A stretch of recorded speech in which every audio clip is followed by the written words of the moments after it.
Welcome. We're back. Another day in the market, another quarter in the market, another half a year in the market.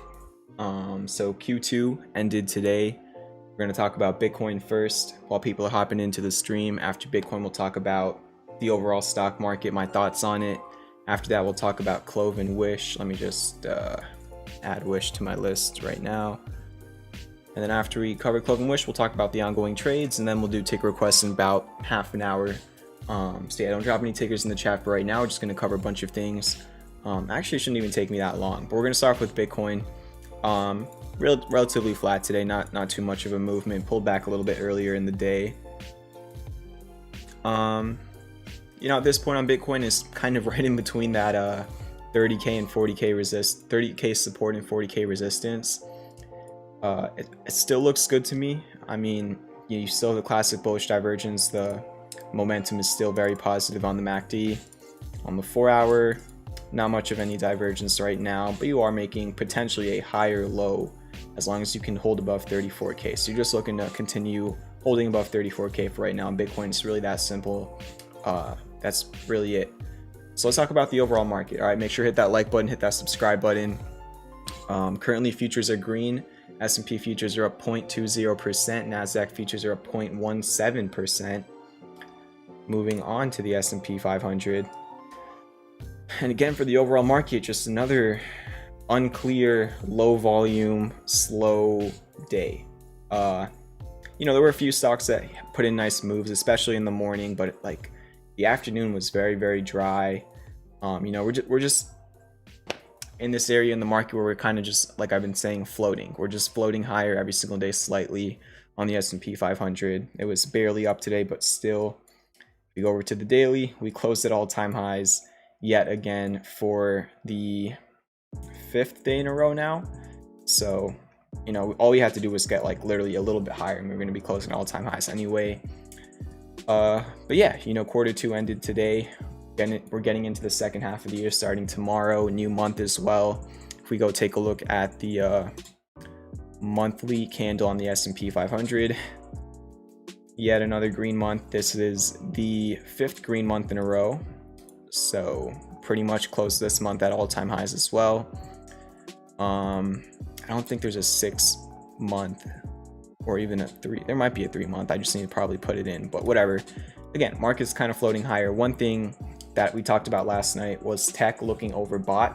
It still does, in my opinion. If we go over to the NASDAQ, the RSI is still, it's right at that overbought level. It was more overbought yesterday, pulled back a little bit today when the NASDAQ was slightly red today.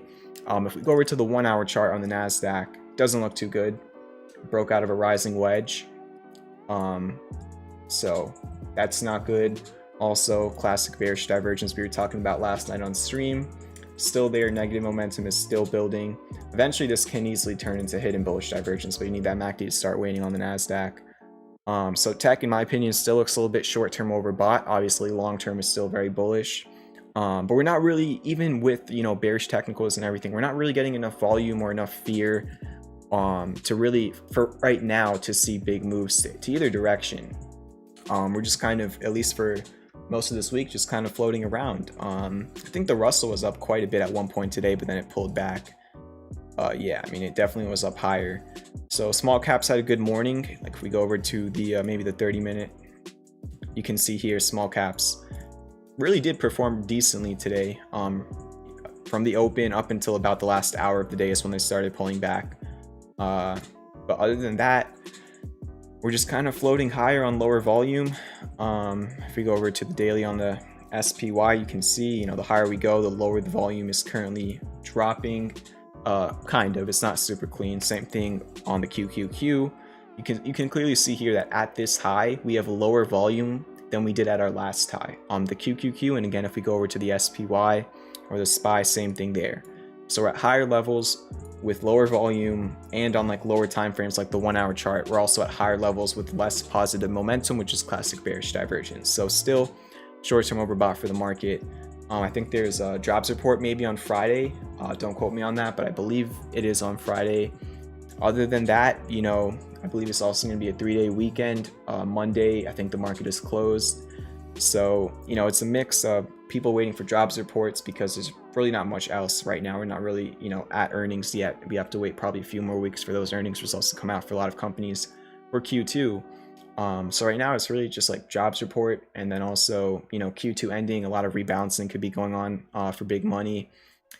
After that, it's just low volume inclines. So we're just kind of, we're waiting for a signal. For right now, there's not really a super clear signal. I mean, the only signal I see is like short-term overbought on tech. Other than that, the midterm is neutral, the long term is bullish. That's just kind of how I'm looking at the market currently. So yeah, you know, we're going to continue to see how the economy looks in the next few weeks. I don't know what the schedule looks like for the Fed and everything, but I'm sure we'll figure it out in the Discord. I'm sure Cheddar Freeze will share all the info with us. But that's really it for the market. Volatility is very, very low. That's not going to, you know, hold forever. At some point, we're going to get more volatility. But for right now, it's okay until it's not. You know, we're just kind of trending slightly higher, slightly higher. Volatility is really doing nothing. I think the VIX was up in the morning. You can see that it did have a nice spike in the morning and then it just pulled back. So yeah, you know, that's really it for the market. The ARK ETF for growth, still trying to break out right now. It's been on a crazy run. Dow Jones actually did perform very well today compared to all the other major indices, up over 0.5%. So I guess industrials did get a nice bounce back today. Let me look at the FinViz heat map. So on the heat map, it looks like consumer defensive, industrials, and energy performed the best. Communication services, healthcare, real estate, and software kind of lagged, but none of them were really down too harshly. So that was really, you know, the recap from today. There's not too much else to say apart from that. And yeah, that's the market coverage. We'll see what happens tomorrow, just taking it day by day. And that's that. All right, let me take a look at the chat for a second here. What's up everybody in the chat? Yeah, slow days in the market, slower nights on the stream tend to, there's definitely a correlation there. 5th month candle close on the S&P 500, that screen. What else we got? JJ says, what's your favorite stock other than Fisker, of course? If we're talking like favorite stocks to trade, I'd say probably Clover, QS,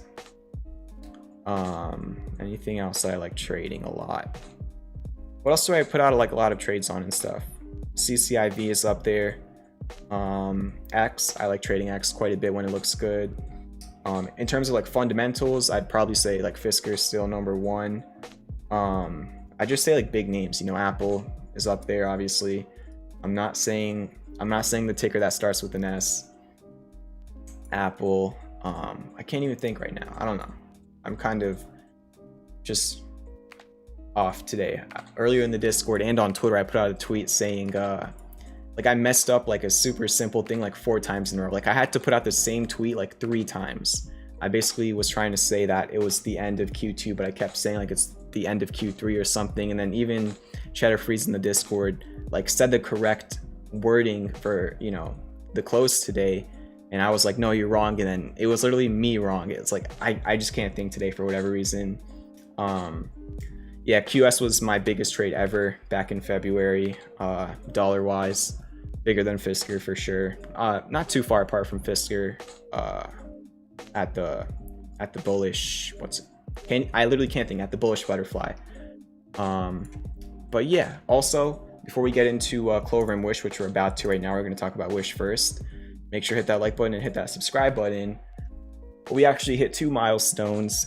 The first one is 2,600 subscribers. We hit that I think earlier in the afternoon or something. As you can see, it's like towards the bottom of your screen. It's one of the numbers there. So let's get some vibes in the chat for 2,600 subs. And then also we hit this probably a couple weeks ago. I just didn't really notice. We hit 100,000 views on this channel, which is insane. So thank you all for all the views. I mean, 100,000 views in 8 months to me is very, very, I can't believe it. So really appreciate it. I mean, when I started streaming, this channel probably had like 200 subs. I probably had like 300 followers on Twitter. So it's definitely crazy how the last 8 months have been. So I appreciate it very much. And yeah, Let's talk about Wish first. Last night on stream, I talked about those bearish technicals. Today, we did see a little bit of a further pullback, and then we bounced up a little bit intraday. But yeah, in the morning, we came all the way down to about 1282. Never really got down to that 1261 previous low. Got pretty close, and then it ended up bouncing. Now on the 1 hour, we do have hidden bullish divergence developing. So, you know, yesterday on Wish, we talked about the bearish technicals, and we got a pullback today. And, you know, you still are under that demand line that you broke out of, I think, yesterday. But now you maybe have some 1 hour hidden bullish divergence. If you make another higher low, you could maybe retest 15. But again, like, you're at 13 right now. I don't know if it's going to go back to 15. On the 4 hour, you still do have the hidden bearish divergence. So still just neutral on Wish here. I know a lot of people are very, very bullish on it right now. You know, I just look at the charts right here. I could see it going either direction. It's in between a major support and resistance. There is bullish and bearish variables on the chart, so I don't really see it as much in the short term as much as like a short-term technical trade. If you go out to like larger time frames, you know, you're definitely starting to make higher lows. You already have broken a supply line, like probably, yeah, in the beginning of the month. So like, yeah, it's definitely starting to reverse out of a downtrend in like the long term. But short term, I could still see going either way. I'm not too, I don't see much of an edge, you know, in terms of like the rest of the week on this one. I'm just open-minded, not bearish, not bullish for the short term. We'll see what happens there. That's really it for Wish. Moving on to Clover, the pattern is continuing. You know, I've talked about it on Twitter a few times where Clover, for the past like 2 weeks, like I'm not every single day, but like a lot of days, maybe like 60 to 70% of the days in the past like 2 or 3 weeks, it's been having good mornings. Like it's up in the pre-market, it opens up, you know, a couple of percent, then it goes up like 5 to 10% sometimes. Like it was 10% what, yesterday or the day before yesterday, and then today it went up like 5% for like the first hour of the day. Then it kind of starts to lose some volume, and then it just pretty much bleeds on low volume for the rest of the day. A lot of the times when it's bleeding on low volume, it actually creates falling wedges, because if you think about the psychology of it, if your volume is decreasing and you're going down in price, you're typically going to have less sharper moves, which is how falling wedges are essentially created. That's the psychology of them. Lower volatility, the lower you go. And then, yeah, you know, so we had another falling wedge on low time frames today. I'm not going to chart it or anything, but it was there, shared in the Discord. So, you know, with these falling wedges and the whole entire pattern, like again, a lot of people are very frustrated with it on Clover. I've been using it to my advantage. I didn't today. Today when it was testing 14, I was trying to be like, all right, every single day I day trade this for 1 day. Let me just try and see what happens if I just sit back and just watch it. And then I just watched it drop the whole day up until the close. So didn't really do what I've been doing today or for the past 2 weeks today. But yeah, you know, pops in the morning, low volume bleeding till the end of the day. Sometimes it gets a nice bounce towards the close. It did not really today. I mean, it bounced up like 1%, I think, in the last few minutes of the day. And again, that pattern is not going to happen every day. I don't know. It could gap down tomorrow for all I know. I'm just talking about what the past has been. But again, regardless of all that, it looks like on the 1 hour now we have a symmetrical triangle. Apex point should be about July 6th, but of course it could break out earlier than that. On the 4 hour, this was the bad thing today for Clover. It was up 5%, and the MACD on the 4 hour actually went to green when it was up 5%. But then with the pullback, it went from green to red, closed pretty much flat. You stopped developing that hidden bullish divergence. We're so close to confirming it. You know, this is the second time now that we got there. This was the first time, and now this is the second time we get very close to confirming it. Like literally one candle away from confirming it, and then there's a pullback. So still have to wait for that confirmation. But as long as it's within, you know, this triangle over here, as long as it's above 1250, the trade's still in profit. Patience, you know, as long as it holds those levels, it's just patience, right? The day trades work here and there, or for the actual swing trade, which is what I'm mainly talking about right now. We'll have to see. You know, there still is a lot of shorting going on. The borrow fee rate is still very, very high. There's still a lot of sentiment that's bullish on it. There's still a lot of call options being printed during the day. We'll see what happens. And yeah, that's pretty much it for Clover. I talked about it quite a bit last night. Today, it really is like the same thing as yesterday. Had a flat day overall, despite the bounce in the morning. So not too much has changed apart from that 4 hour MACD, which I hope to start looking good again, which only probably takes a couple % of a bounce. So yeah, that's Clover. that's Wish. After both of those, I'm just going to talk about the ongoing trades. After I do the ongoing trades in about probably like 10 minutes, we're going to do take requests, but not just yet. Take a look at the chat. What else we got? How you doing, Drew? Medi says, Wish can possibly form an inverse head and shoulders, needs to develop. Yeah. We were looking at that earlier. It definitely can, but it has to break 15. 15 bucks would be the neckline. And again, I don't know if it's going to get over 15. If it does get over 15, like we've talked about like every night on stream, over 15, like with confirmation, not just getting like 20 cents above it for like 15 minutes and dropping back under like it did, I think on Monday maybe, or someday recently. It actually has to hold above 15. If it can do that, then it could definitely go crazier than it already has in the past couple of weeks. But the price action and volume has to come in first, and can't really predict that with more than like a 50-50 probability. So yeah, let's talk about the ongoing trades. Not too much to recap. Mixed day for them again for the swings. EDU, nothing has changed. It's still around the entry. Pulled back a little bit today. Still have the classic bullish divergence. Still just walking right against, or I guess you get what I'm saying. It's still just kind of right against that supply line. It'll only take, you know, it only takes like a 2 or 3% move for this to break out. So hopefully it can do it. CGC back tested support. It closed right at it, which is good. Literally right at it. 24. You want to continue to close above 24. Other than that, nothing has changed. Workhorse already hit the first target. It's been pulling back ever since it did. At this point, now it can start making some hidden bullish divergence potentially. It had some classic bearish divergence up here, as you can see, but now it can maybe start showing some 1 hour hidden bullish divergence. So we'll see. After that, we got ALLO. Great day today. It did exactly what I wanted it to do. It has now back tested the ice line, right? It got stop hunted, closed both 4-hour candles above the stop, which is one thing I always look for. And then it had a crazy move from 23 to 27, came back down to 25 yesterday, held it as support yesterday and today. So every day that we're using 25 as support is really, really good. Now it's kind of starting to look like a double bottom if it can just cross this 2650 level and close above that. It's looking really, really good again. You know, it looked kind of weird when it broke that 25 support right over here. You could see it's pretty historical. But now it's looking really, really decent in terms of the chart, as long as it can hold that level. PSTH bounced up today. We were talking about this last night. You just want to stay above this 22-27 level at this point, and then hope that this could be a potential double bottom with maybe some Class B classic bullish divergence. Same low on price, higher low on the MACD, and a very higher low on the RSI on the 4 hours. So just got to hold above like 20. Really just 22 bucks on PSTH. And that's really it for the ongoing trades. You know, it was a pretty quiet day. I didn't really trade that much. All I really traded today was Viacom. Got 40% profits on that in the premium chats.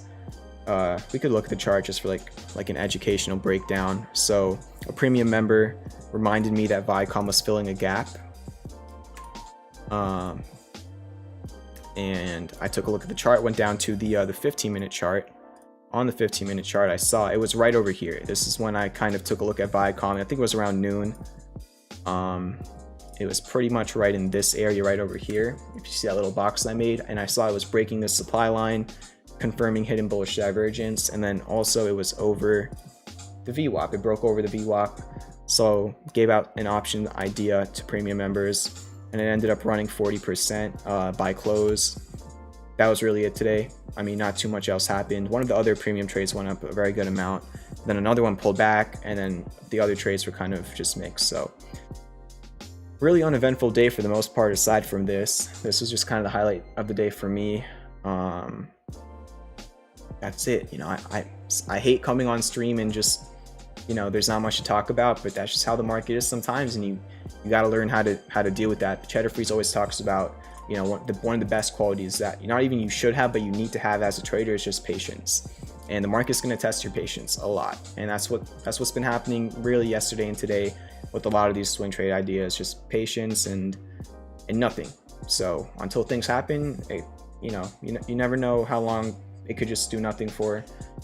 Again, I don't even know what I'm saying, but hopefully that made some sense.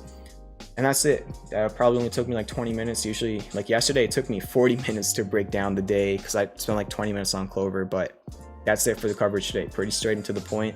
So we can just spend the majority of the stream looking at charts in the chat. And yeah, so make sure to hit that like button. Let's get to 30 likes right now. Hit that subscribe button. We just crossed 2,600 subs. Really appreciate it. And yeah. The FDA has granted fast track designation to ALLO 605, a next gen version targeting BCMA for the treatment of RRR or RR multiple myeloma. I don't know what half of those words mean. Hopefully that's good. But we'll see what the price action says about it. And yeah. So I guess we'll just do take requests for the rest of the stream. Probably going to be a shorter stream. That's just how it is when the market's not really doing anything. So don't request anything that was up like 30% or higher today. Don't request anything that IPO'd in the last few weeks. I need something with consistency that hasn't popped yet. I like getting in when things are quiet before things go up a crazy amount. That's just my personal style. I'm not really a momentum trader. And I need data on a chart to analyze it. If you request something like this, I can't really do anything, So yeah, new IPO today. I believe it's like a Chinese Uber or something like that. I just saw it on CNBC. But things like this, I don't know anything about these types of companies that are so new, and there's not much for me to chart.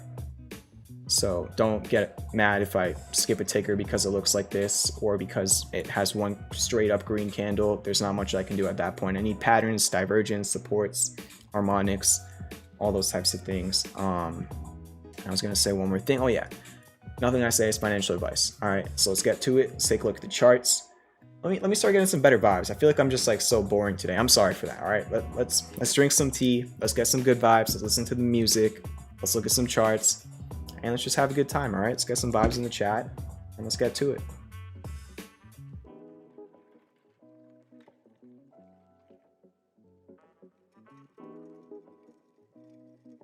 All right, I don't like being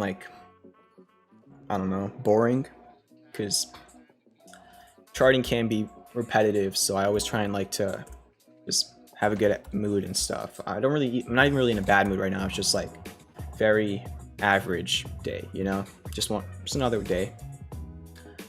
But yeah, let's take a look at these charts. Let's see if we could find anything that could be setting up. Typically when things are quiet is when you can find opportunity. I'm just going to keep it to one ticker per person for right now to make it fair and for time purposes.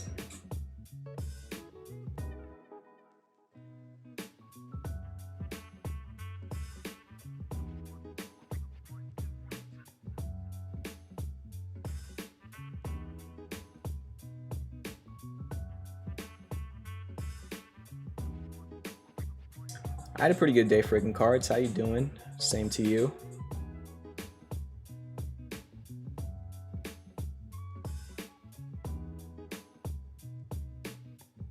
Yeah, I guess today was so slow and boring. I went to go eat lunch for like 15 minutes. I come back, I look at the Discord, and everybody's talking about the DD IPO and scalping it. And I'm like, what?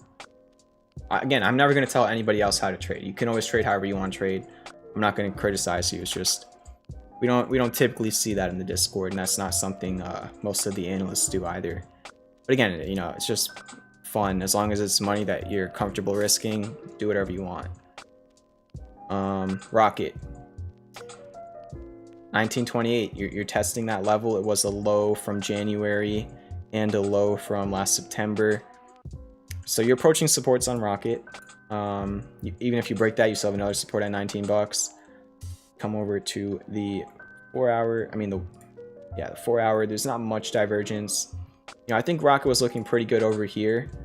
I traded it like a little bit right over here. Got in and out pretty quickly. Had a nice little pop yesterday afternoon actually, and then today it pulled back 4%. So you just want to hold 19 on Rocket. There's no divergence, and that's really it right there.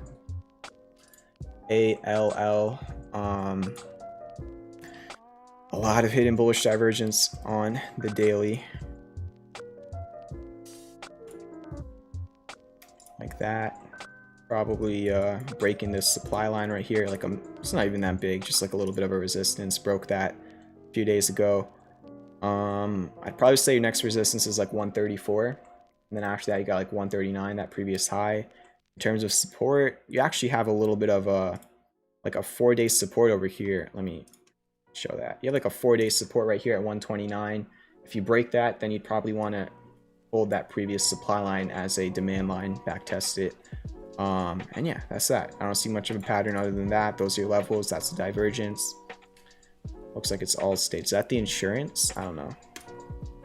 WWR, bad rejection of the 200-day moving average. Major support at 382. Very, very big level. Minor support at like 438. And in terms of resistance, 566. I don't see much of a pattern. It kind of actually did look like an inverse head and shoulders right over here. Like right there. And then it broke out and it kind of just didn't do much. I guess it just got up to that resistance level from over here and then couldn't really break above it, and then it just pulled back. So that's really all I see over there. AHT, kind of like the same thing as yesterday. You just want to hold above 437 and hope that you can get back above this resistance zone between 530 and 580, and then, you know, get that hidden bullish divergence to start developing again on the 4-hour and the daily. I mean, what would be optimal here is double bottoming and then getting a MACD crossover to green on the 4-hour and daily. That could give you a decent, pretty good probability of breaking back above 580. If not, then you really want to hang on to like 427 for dear life, because after that, it could get a little bit rough. Disney is next. I don't know. Looks fine. I mean, anything above 170, really anything above 165 looks fine. That was your low over here, so your 200-day moving average, kind of your low over here. Maybe it is trying to break out right now. If it does break out, then you could probably just use Fibonacci for resistance. Your 382 also lines up with the resistance and a previous support, so I guess your closest resistance would be 180 and your closest support would be 171 on Disney. Move on over to Snapchat. It did backtest. I had an alert set up like right over here, and then I deleted it because it just never triggered. But yeah, Snapchat broke out of an ascending triangle and an inverse head and shoulders at the same time.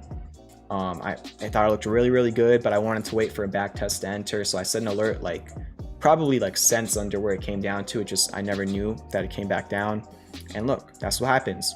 You got a break, now you got the hook, and now you're working on a go. You broke out, you back tested, and at this point, it's like it's go time. That doesn't mean it's going to go up for sure. It just means based on technicals, you know, this is a higher probability area. After you just confirmed that a previous resistance for 3 months is now your support, that's a really good sign. That's a major breakout. So all you got to do on Snapchat is hold 65 and it's bullish. Anything above 65 on Snapchat, bullish. Next resistance, 73.55. That's it. Link.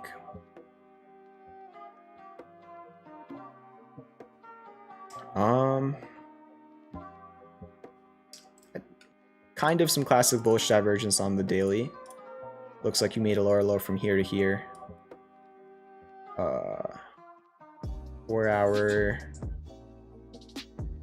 There was also some classic bullish divergence at that low. Could it be a harmonic?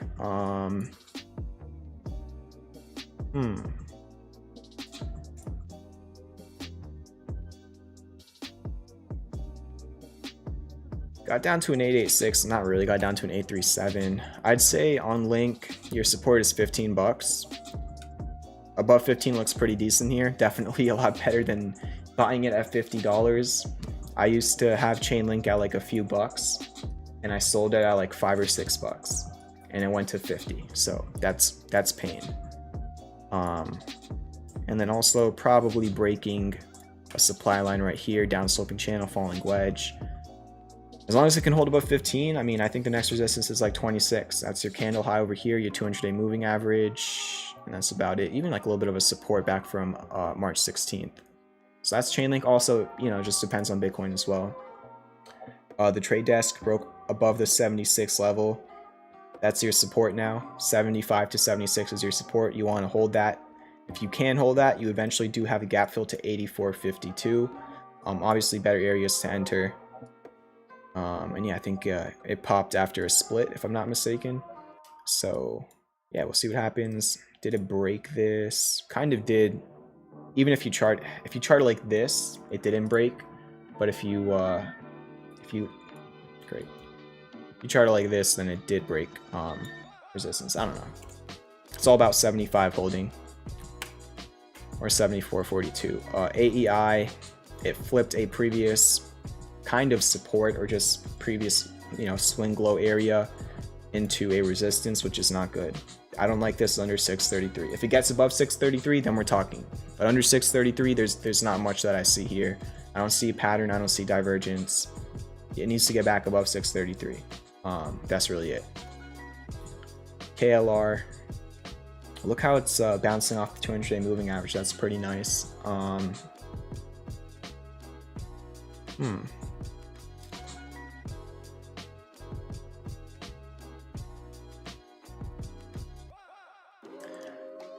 Really close to a bullish bat. I mean, if you just pick this swing low, then it is. So I'm going to go ahead and just say it's very similar to a bullish bat. Even without a bullish bat, you can clearly see how it's making a little bit of like almost like an ascending triangle right now.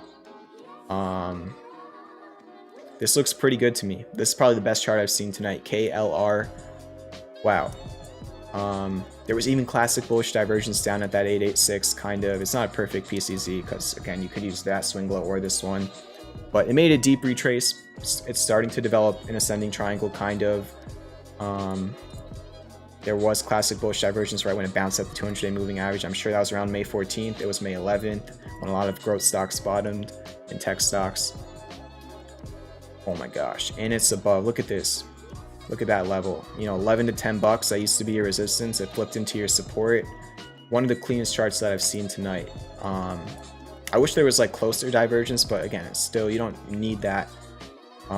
Yeah, if this thing can break above 13, it has room to 15, almost 15, like 1472 easily. Pretty good. I'll keep that one on my watch list. It was flat today. KLR. Who requested that one? Again, just because the chart looks good doesn't mean it's going to go up for sure, but just increases the probability. Let me scroll up. It was Calibra. Alright. Now we got Path. Not enough data on the chart for me to really do anything with. Even on the 4 hour. You know, there's not much I can do here with that much data. I don't see pattern. I don't see divergence. I don't know anything about the company. Gotta move on. Upstart, it's just in an upsloping channel. 114 or 115 is your support. Next resistance is 165. That's it. Not a lot of data on this chart either. CCIV, really nice day today. I think it's on the way to 32 bucks. There's not much resistance until 32. We were talking about it on stream over here with this major breakout, and it looks pretty good. I mean, obviously, this was the more value entry area. If we go over to the 4 hour, it broke out of this channel, had hidden bullish divergence. This is where like a technical trader enters. Up here, like again, there still could be a lot of upside, but you definitely had a lot of better entry areas in the past 2 weeks. Your support is probably 27.87. That was your high from June 8th. You want to hold above 27.87. Your next resistance is like, I guess, psychological resistance at 30 bucks, but really horizontally, 32.63 is your next resistance. Very good move today. Next one is Microsoft. It's breaching above or breaking above the 1272. So your next Fibonacci extension is 278 bucks. Keep in mind the RSI is slightly overbought. The last time it was overbought, it did have a pullback. The time before that it was overbought over here, it also had a pullback. So at these levels is historically when you do see pullbacks. Even over here, the last 4 times you were at these levels, you had a pretty decent pullback. So RSI is overbought. That is definitely a concern for the short term. Doesn't mean that Microsoft is a bearish stock. It's a great stock. I really like it, but a lot of buying very, very quickly. there might be some profit taking at these, you know, fib extensions with an overbought RSI that many traders also probably know about. So yeah, but you know, you never know. The RSI can always go higher. And your support's 262.85, and you're just still walking against this resistance slash supply line. FUBO flat day today, same thing as yesterday. You just want to hold above 31.38. You broke it intraday, but you ended up closing above it.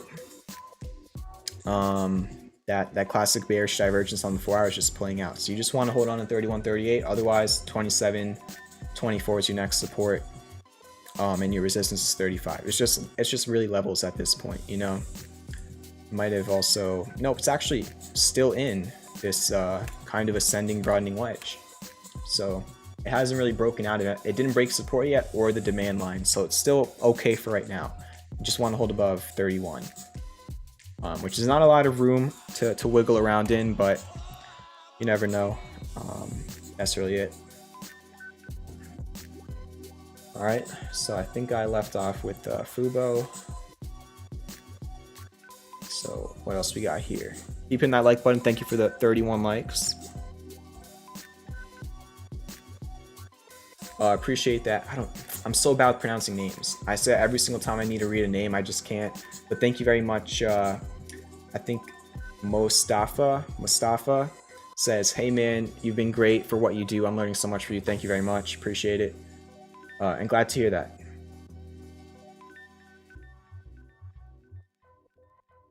ROKU looks like could be building up on a bearish shark. AMC, talk about it. 4-hour bullish divergence is developing up. It's just in a range. FSM.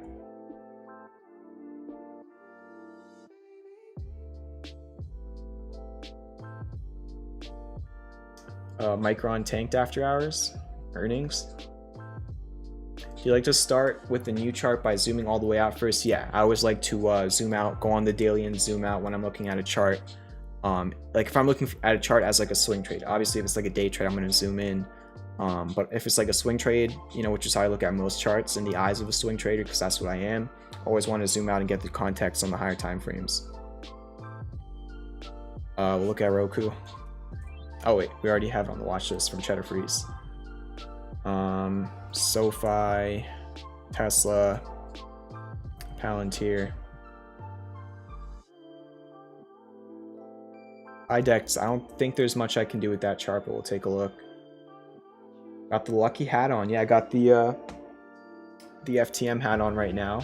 If anybody wants to get some FTM merch, just hit the pinned chat, or the pinned comment in the chat, however you say it.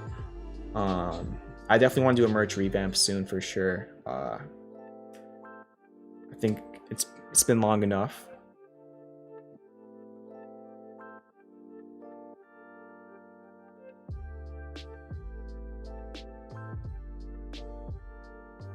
Yeah, I think I'm like, what, 1 for 94 now on name pronunciations, Medi.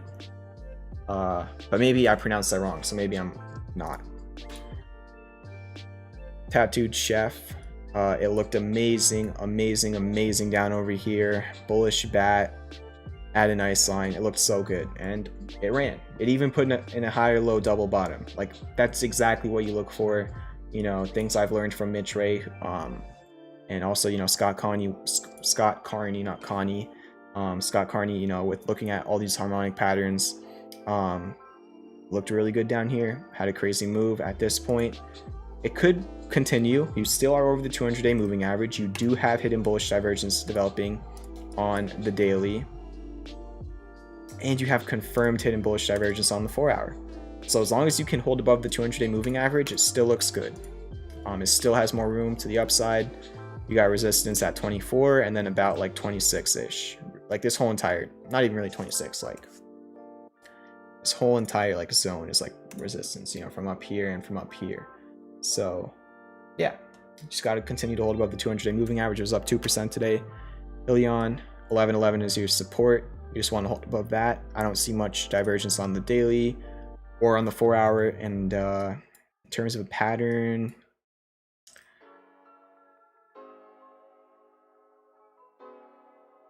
I don't know. It still has a lot of data that it needs to fill, but maybe it turns into a falling wedge or a downsloping channel or something. But still, it's all about 1111. ROKU's next. I can't believe it, you know. ROKU is insane right now. It was at 380 when I was looking at it to enter it. I didn't get in. I still don't remember. I forgot why I didn't get in, but it looked really good. I know, Keanu, you've been talking about it nonstop, and you've definitely been spot on with this one. It's going crazy for sure. Cheddar Freeze is talking about a bearish harmonic. I think Mitch Ray was also showing one on his stream like yesterday or the night before or something. Let's see.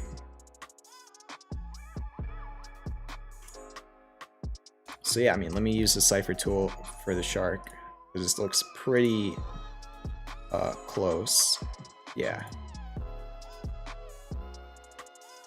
pretty much a bearish shark. Yeah, could have even kind of like, you could look at it as a bearish shark, but also just like a bearish cipher at the same time. But it kind of went past the 786 PCZ, and if you want to look at it as a cipher, then you'd be looking at the 1618, but it's like the same thing for a shark as well. So really, like, yeah, you have like some bearish harmonic PCZs between 460 and 480, and then at 480 you also have, you know, previous all-time highs as resistance.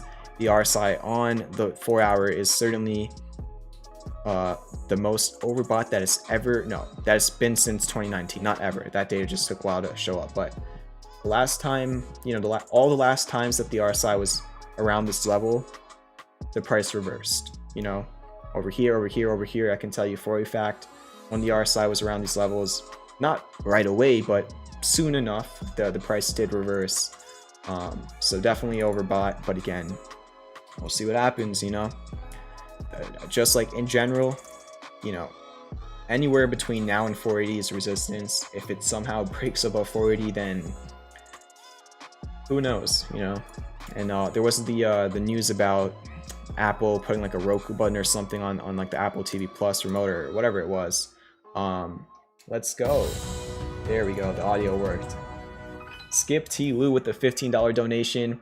Raise your tea for a cheers to the people who made profits today. Bottoms up. Cheers to everybody in the chat. If you're drinking whatever you're drinking, I'm gonna drink some tea because I can't drink alcohol. And thank you very much, Skip T. Lou, for the 15 bucks. Let's get some vibes in the chat for Skip T. Lou. Really appreciate it. First tip of the night. Thank you all so much for the support. Thank you, Skip T. Lou, for the tip. And my tea is saying cheers in the chat. You love to see it. All right, appreciate it. Thank you very much. Next up is AMC. There is hidden bullish divergence developing on the 4 hour. This has played out significantly in the past, the same exact type of divergence on AMC. It's not really developing on the daily yet, but there is a potential for it. We got another tip coming in right now. There we go. Guy in Hat with the $5 tip. Just wanted to say hi. Thank you for hopping in the stream. Thank you for the $5. Really appreciate it. Let's get vibes in the chat for Guy in Hat as well. Hope you're doing well. Hope you're crushing it. Thank you for everything that you've helped me out with over the course of the year. Dropping the crab emojis in the chat. Appreciate that, Lump. Let's get crab emojis and vibes in the chat for Guy in Hat and Skip T. Lou. Really appreciate it. Thank you for all the support. Thank you again. Let's go. All the vibes coming in right now.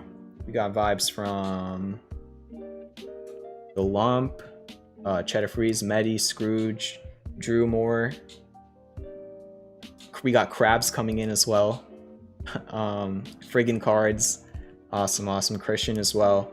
Sorry if I missed any names, but thank you both for the tips. Appreciate it. AMC. Yeah, I mean, there's a potential for hidden bullish divergence on the daily. It already is developing on the 4 hour pretty nicely. But overall, it's just range bound, you know, between 51 and 65.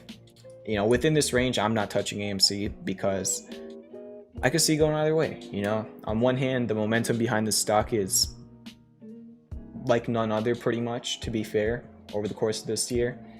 At the same time, though, fundamentally, I don't think you can argue that it is on paper overvalued. But at the same time, that doesn't matter. So there's just, it's not my world, you know. I don't really touch AMC. But you know, to each their own. We'll we'll see what happens. I think whichever way it breaks could be a pretty, you know, telling sign for the short-term movement after it breaks out of this range to either direction. So yeah, I mean, you can look at it like a range. I know some people are looking at it, you know, just like this, a symmetrical triangle. Again, just pretty neutral. So even if you do break this symmetrical triangle, then you still are within the range. So we'll see what happens there on AMC.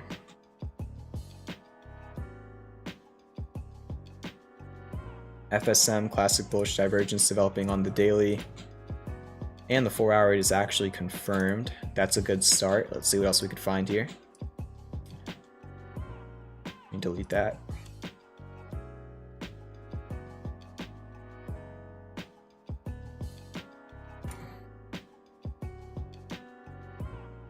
Kind of just like a downsloping channel with classic bullish divergence. It's near the demand line. Any historical areas?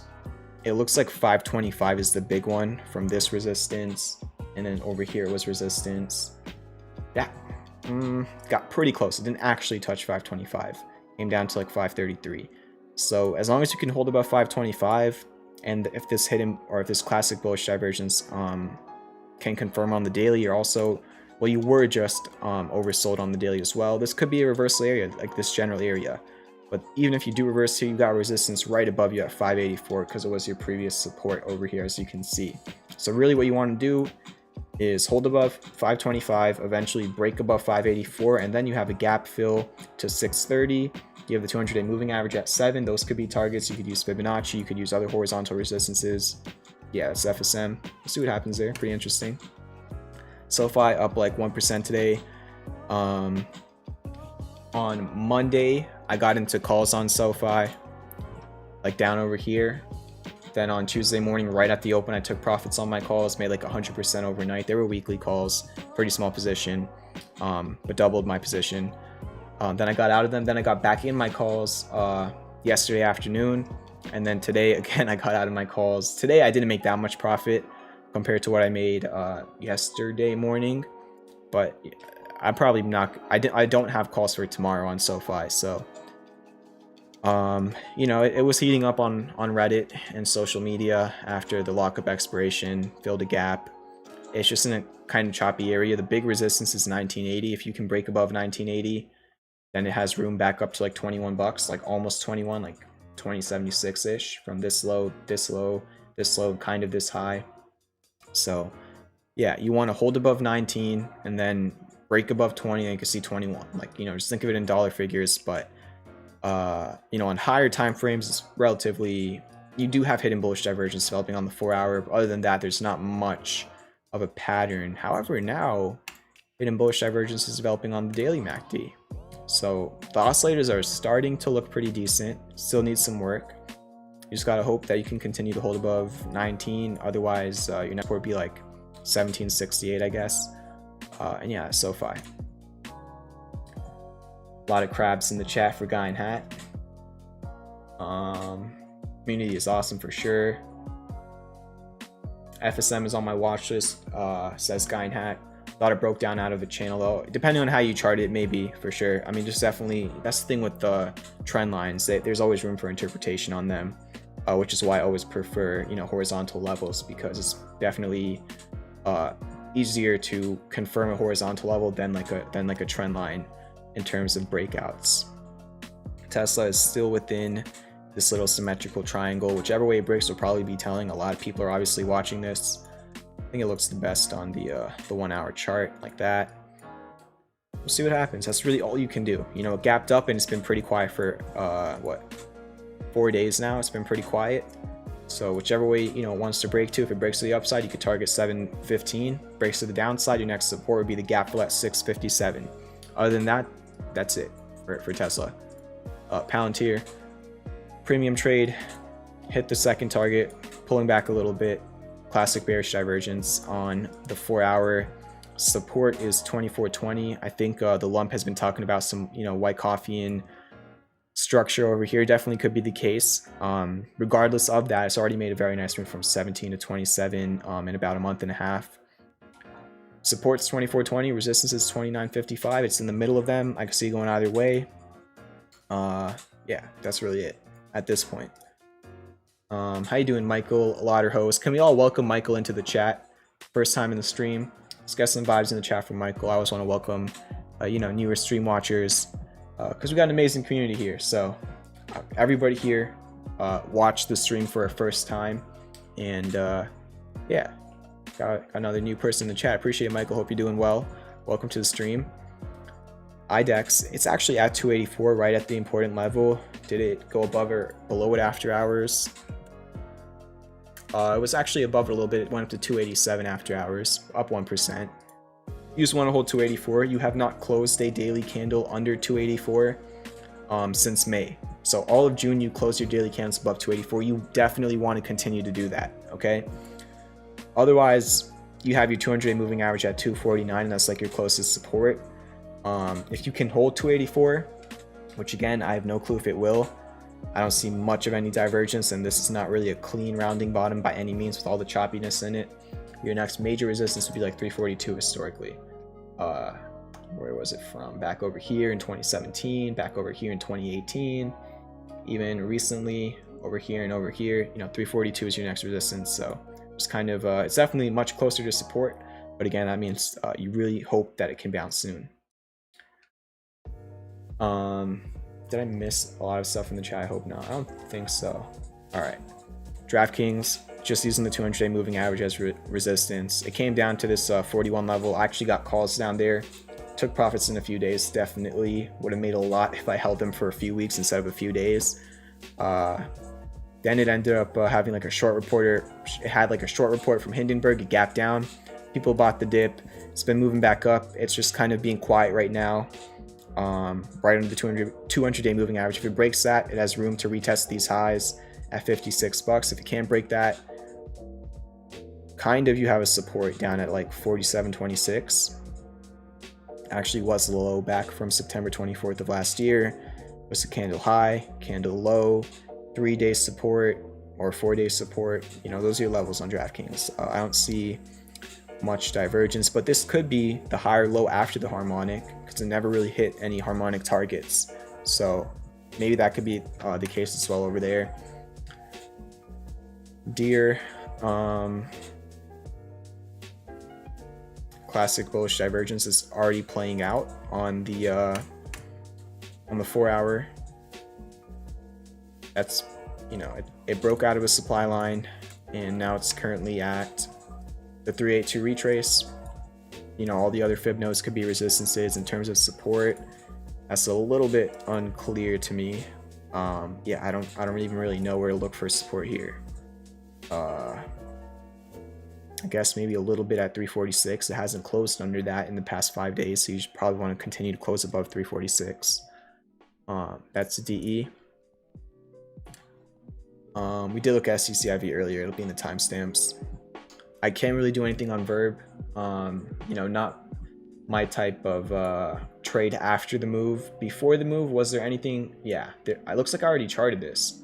And I did not look at this today. So it looks like 144 was a major resistance. Kind of like an inverse head and shoulders over here. Left shoulder, head, right shoulder, neckline at 141, 200-day moving average at 143. It broke all of that yesterday. And then today, I don't know if there was a catalyst. Probably was because of how much it moved, but it went insane, and it looks like it came out at 253. It's really choppy up there. I don't know if there's like an exact resistance. There kind of was a few highs over here, but at this point, I don't see a pattern on the daily. I don't see divergence at this point. It just went crazy. So all I can really do here is just look at it. I can see going either way, and yeah.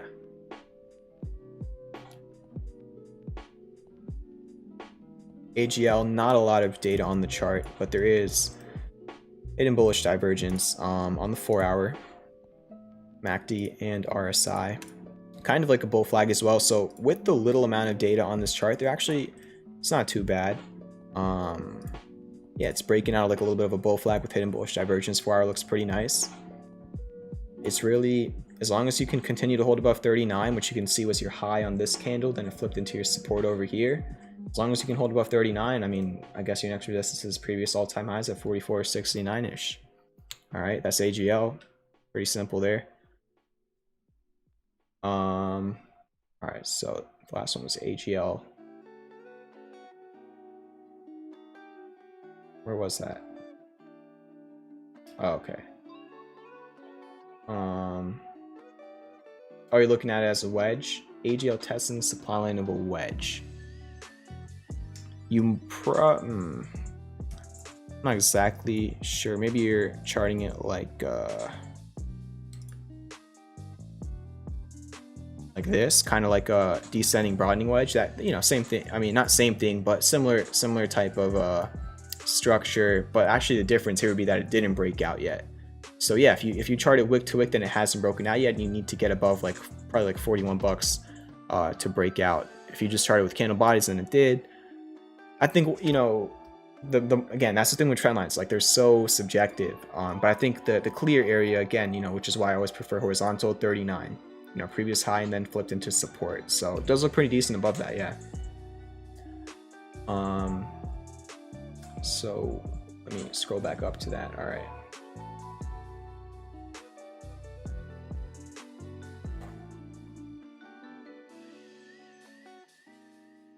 ROKU is your CLOV. Keanu.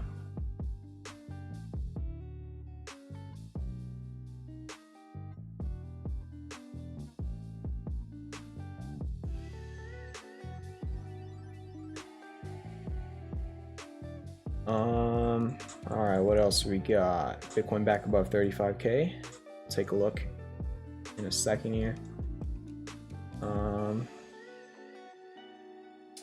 GHVI, BABA,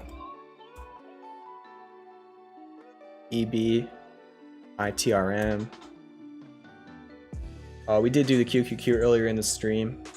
It's overbought on the 4-hour RSI, looking a little bit looks like it could pull back soon, in my opinion. It's been running very, very crazy over the past couple weeks. Volume is declining now. I think tech has a decent chance of pulling back. I don't know if it's going to be tomorrow, if it's going to be next week, but I think soon. It's getting a little bit to the levels where people would probably take profit. Yeah, Bitcoin is at 34.8K right now. As you can see here, just to look at it really quickly on the QQQ, the last however many times you were at this level on the RSI, you did get a reversal. If we look at the NASDAQ, similar to the QQQ, you broke out of a 1-hour rising wedge with also classic bearish divergence on the 1 hour, just like the QQQ right there. So tech looking a little bit overextended, in my opinion, for the short term, just like Facebook. I mean, it went crazy. There's been a decent amount of news. Long-term trend is obviously insanely bullish, but short-term, it's getting to levels where people might want to be taking profits. Pulled back 1% today. On the 4-hour, you've got a little bit of classic bearish divergence developing. It's not confirmed yet, but it is developing on the 4-hour MACD.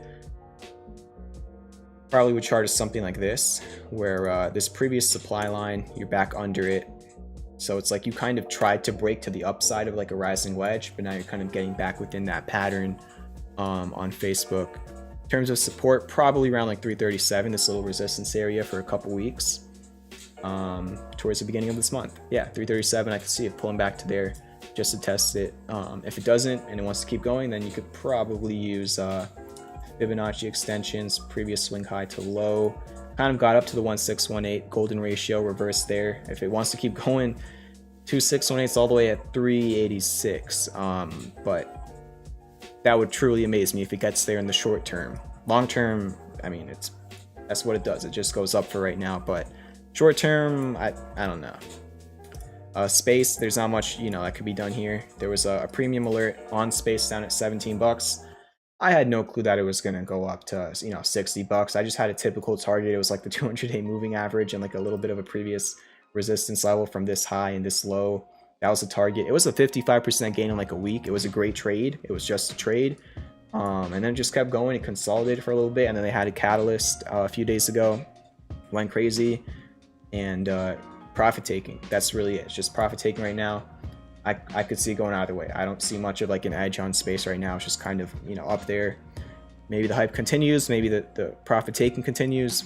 I'm just not too sure at these current levels. PNW. We got, it's just holding the 200-day moving average. This 83 level is pretty interesting. Used to be a resistance a couple times. Anything else? I mean, yeah, really over here as well. Like 83 bucks, historical area for sure. I would like to see it get back above it. There is a gap fill at 84.51. Maybe some sort of harmonics here, but I wouldn't even really care about them too much. I'd just be looking at the levels just because of how important that area is, and then also 200-day moving average. So it's just kind of stacked in between the 200-day moving average and this like historical resistance. So it breaks the 200-day moving average, then it has a decent amount of room to the downside. Historically, like 74 would be the next major support on the daily. If it can hold the 200-day moving average, and you could see anywhere between 84 to 88 bucks. A little bit of another support down here at 77 as well. That's really it I see here. In terms of divergence, I don't really see much. That's P&W. See which way it wants to break.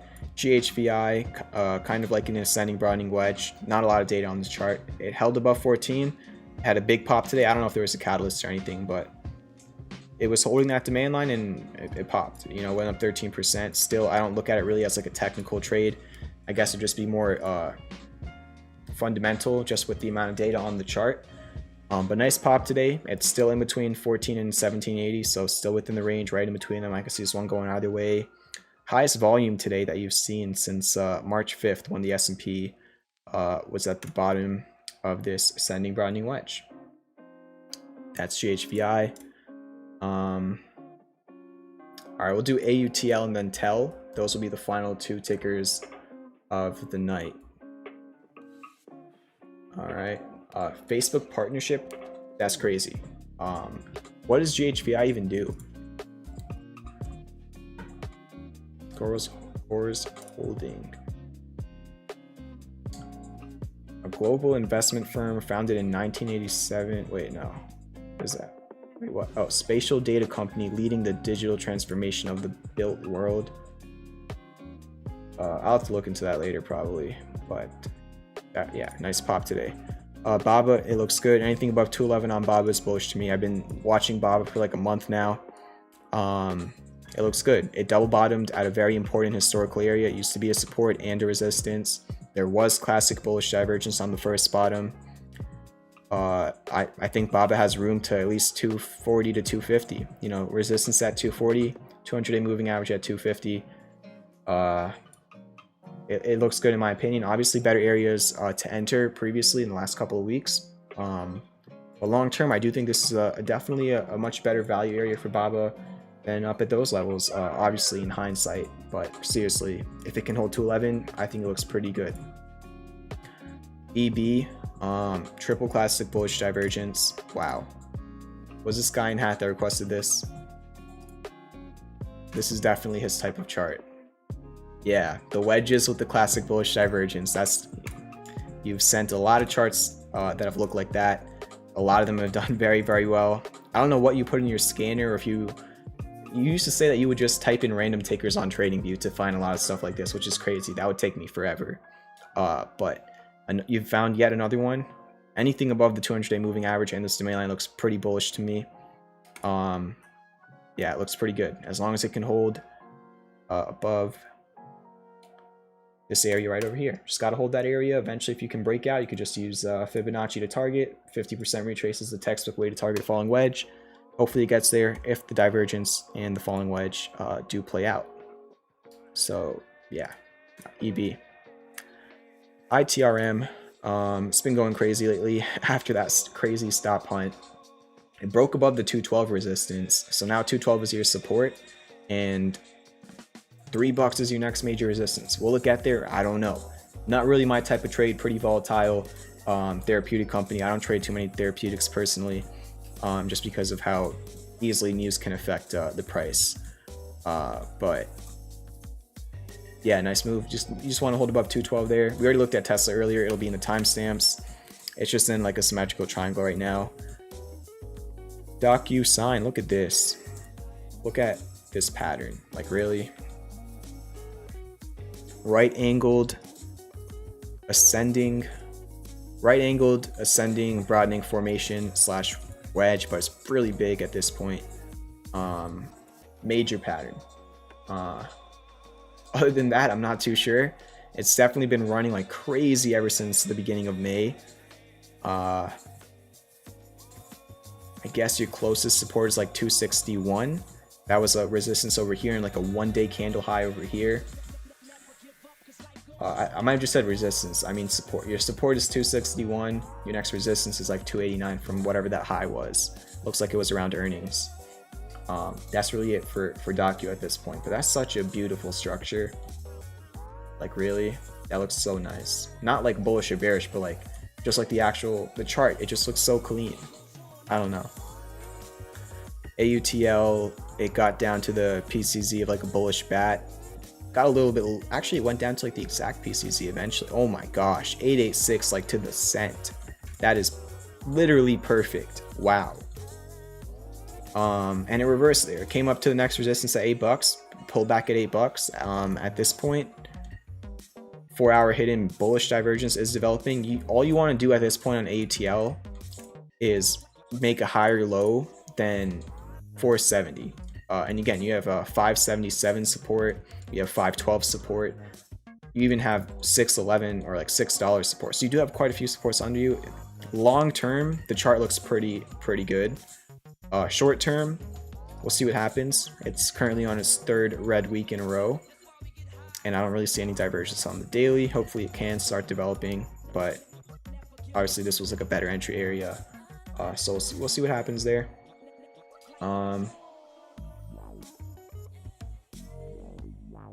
Yeah. Got one more ticker for the night. TELL, hidden bullish divergence on the 4-hour is confirmed.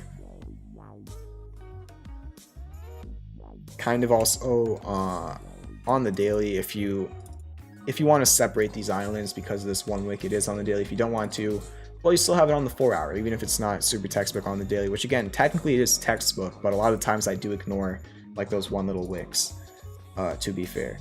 But on this one,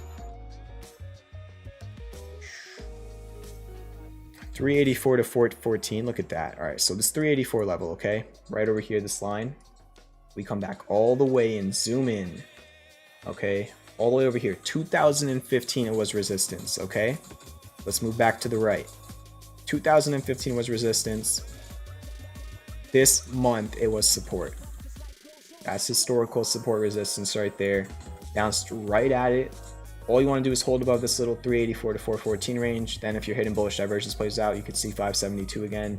Got a little bit of a resistance at 510 as well. Those are your levels. You're kind of in between them, but you do have some hidden bullish divergence. We'll see what happens there. That is TEL.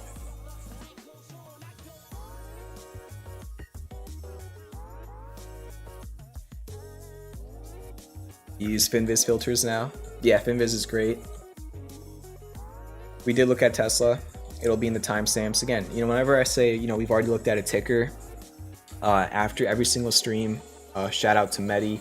Mehdi does timestamps. Every single ticker that I go over in stream gets added to the pinned comment. So after the video replay is up, which I always tweet it out after, like an hour after the stream ends, I tweet out the video replay. I also ping it in the Discord to everybody. You just go down to the pinned comment after the replay is up, and you can see every single ticker I looked at and the time I looked at it. And you can even use the scroll bar. So yeah, that'll be in the timestamps of the stream. But yeah, pretty good stream. A little bit of a boring day for the market. But we looked at some pretty interesting charts tonight. Thank you for the good requests. Thank you again for the tips, Guy in Hat and Skip T. Lou. Really appreciate it. Thank you again to the 2,600 subs on the channel. And yeah, that'll probably be it for the night. RAI 510, thank you for the $2. Really appreciate it. Let's get some vibes in the chat. I hate being like this because I really am grateful for the tips. It's just, you know, there's the rule, and to be fair, you did not know about the rule yesterday because it wasn't like in the stream description or anything. But we've always had the rule since like December that it's like $3 per request. just, you know, again, to make it fair for all donors, because, you know, one donor with $2 might request like 10 tickers, and another donor with $50 might request 10, and also for time purposes. So, you know, back in the day, we did have, you know, a $3 minimum request for you know, ticker requests.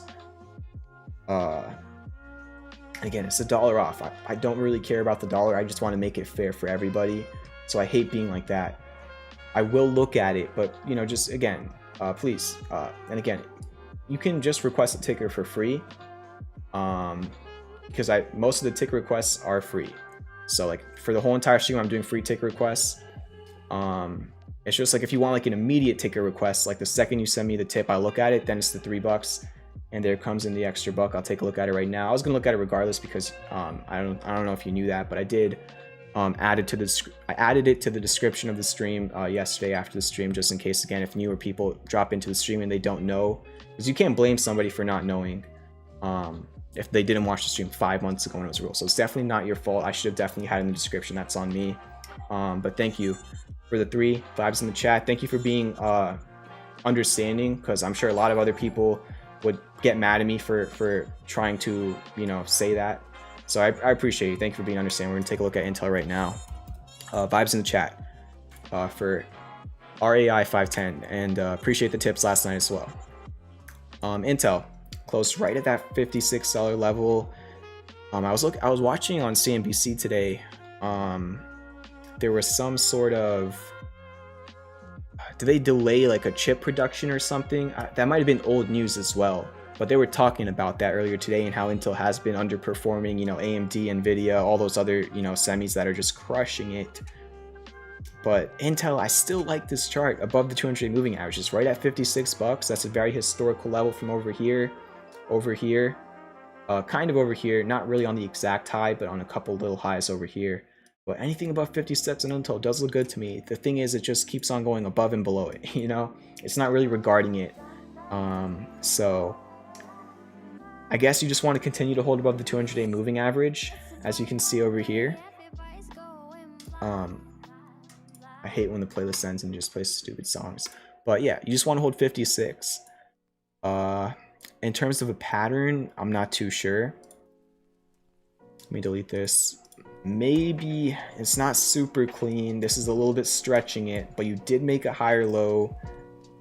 Again, this is really stretching it, but you can clearly see you do have a sell wall up at $58, or really like around 58.46, and you did make a higher low. So you do have 1, 2 touches on the top, about 3 touches on the demand line. You do have 5 touches. So kind of like an ascending triangle, but again, you want to see these as bullish continuation patterns, not bullish reversal patterns. They're better in continuation trends. That's what they're mainly meant for. But I guess what you want to do on Intel is hold above this demand line, and then eventually break above 58. If you can break above 58, you could eventually see 62.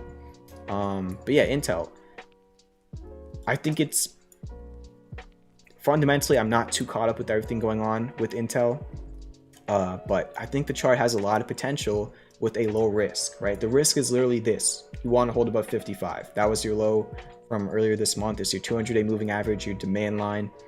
So again, like if you look at it like this, like potentially you could, if you entered right here at the historical area, you could only be risking about 2%.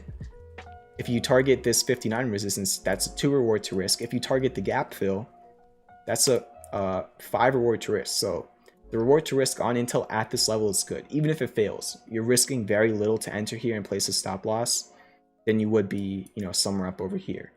But yes, Intel, thank you again for the 3 and for being understanding about the rule. My bad again for not having that in the description before today. It's there now, though I added it last night.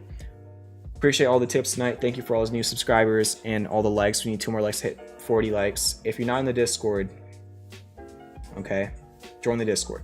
All right. The link's in the description. Anybody can join it. We're almost at 1,900 members in the Discord. We have a lot of well-educated traders that can help you out, answer your questions. That's where I post my alerts. It's where you can find a lot of educational resources, where you can use trading bots that can look up things like short interest and options flow, and algorithm reads on stocks and unusual activity. We have a bunch of different types of bots, or 3 different bots in the Discord. that you can use. And it's just a great place to meet other traders and get a grasp on the market, no matter what level you're at. So join the Discord, the link's in the description. Thank you for the tips, for all the support. I'll be live again tomorrow night at 9 p.m. EST. Hope you have a great night. Good luck trading tomorrow. I'll see you in the Discord. Peace out. I'm out of here. For real, thank you though.